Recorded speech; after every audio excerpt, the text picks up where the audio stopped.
জাতীয় সংসদের বিশেষ অধিবেশনে স্বরাষ্ট্রমন্ত্রী সালাউদ্দিন আহমেদ আওয়ামী লীগকে নিয়ে যে কড়া বার্তা দিয়েছেন তাতে এখন উত্তাল দেশের রাজনীতির অন্দরমহল।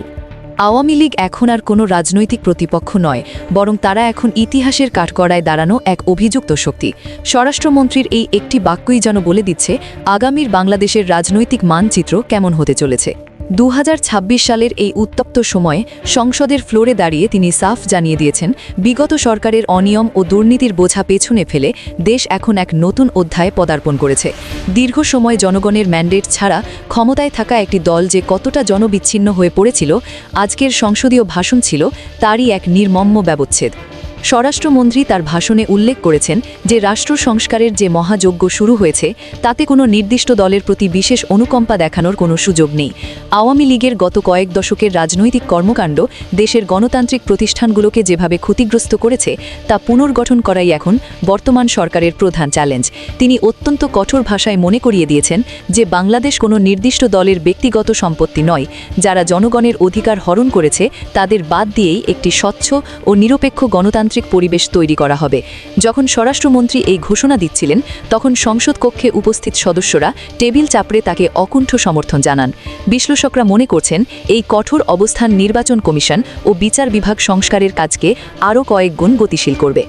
তবে আলোচনার কেন্দ্রবিন্দু কেবল এই ভাষণের মধ্যেই সীমাবদ্ধ নেই। এখন সবার মুখে একটাই প্রশ্ন, সাবেক প্রধানমন্ত্রী শেখ হাসিনা কি দেশে ফিরছেন? আর এই ফেরার পেছনে বিএনপির ভারপ্রাপ্ত চেয়ারম্যান তারেক রহমানের ভূমিকা ঠিক কী? রাজনৈতিক অঙ্গনে গুঞ্জন উঠেছে যে শেখ হাসিনাকে দেশে ফিরিয়ে আনার বিষয়টি এখন আর কেবল রাজনৈতিক ইচ্ছার ওপর নির্ভর করছে না, বরং এর পেছনে লুকিয়ে আছে এক জটিল আইনি মারপ্যাচ। তারেক রহমান তার সাম্প্রতিক বক্তব্যগুলোতে বারবার একটি কথাই বলছেন, আইনের শাসন। তিনি স্পষ্ট করেছেন যে শেখ হাসিনাকে ফিরিয়ে আনা কোনো রাজনৈতিক প্রতিহিংসার বিষয় নয়, বরং এটি বিচারের মুখোমুখি করার একটি স্বচ্ছ প্রক্রিয়া। দেশের প্রতিটি সাধারণ নাগরিকের মতো সাবেক প্রধানমন্ত্রীরও তার কাজের জন্য বিচারিক দায়বদ্ধতা রয়েছে। এই মন্ত্রেই এখন এগোচ্ছে বিএনপি। কিন্তু এই ফেরা কি এতই সহজ? শেখ হাসিনার বিরুদ্ধে দেশে বর্তমানে একাধিক মামলা চলমান। তাকে ফিরিয়ে আনতে হলে বর্তমান সরকারকে আন্তর্জাতিক অপরাধ ট্রাইব্যুনাল কিংবা ইন্টারপোলের মাধ্যমে আইনি পথে হাঁটতে হবে। তারেক রহমান সরাসরি এই প্রক্রিয়ায় ব্যক্তিগত কোনো উদ্যোগ না নিলেও তিনি একটি স্বাধীন বিচার বিভাগ প্রতিষ্ঠার মাধ্যমে মাঠ প্রস্তুত করছেন।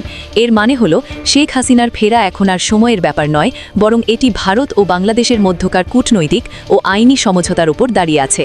তারেক রহমান নিজেকে প্রতিশোধপরায়ণ নেতা হিসেবে নয়, বরং একজন আইনের রক্ষক হিসেবে উপস্থাপন করতে চাইছেন।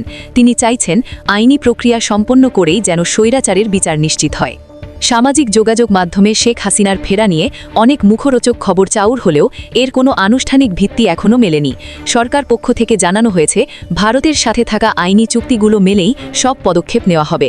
অন্যদিকে তারেক রহমান বর্তমানে নিজের দলের সাংগঠনিক কাঠামো শক্তিশালী করা এবং আগামী নির্বাচনের প্রস্তুতিতেই বেশি মনোযোগ দিচ্ছেন। তিনি কি পারবেন ব্যক্তিগত আবেগ সরিয়ে রেখে কেবল আইনি পথেই শেখ হাসিনাকে কাঠগড়ায় দাঁড় করাতে, নাকি এই প্রত্যাবর্তনের গল্পে আরও বড় কোনো চমক অপেক্ষা করছে?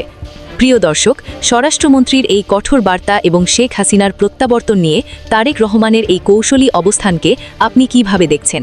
আপনার কি মনে হয় আইনি প্রক্রিয়ায় শেখ হাসিনাকে ফিরিয়ে আনা সম্ভব হবে? আপনার মূল্যবান মতামত কমেন্ট বক্সে লিখে জানান। ভিডিওটি ভালো লাগলে লাইক, কমেন্ট এবং শেয়ার করতে ভুলবেন না। আমাদের পরবর্তী বিশেষ প্রতিবেদন সবার আগে পেতে সাথেই থাকুন। ধন্যবাদ।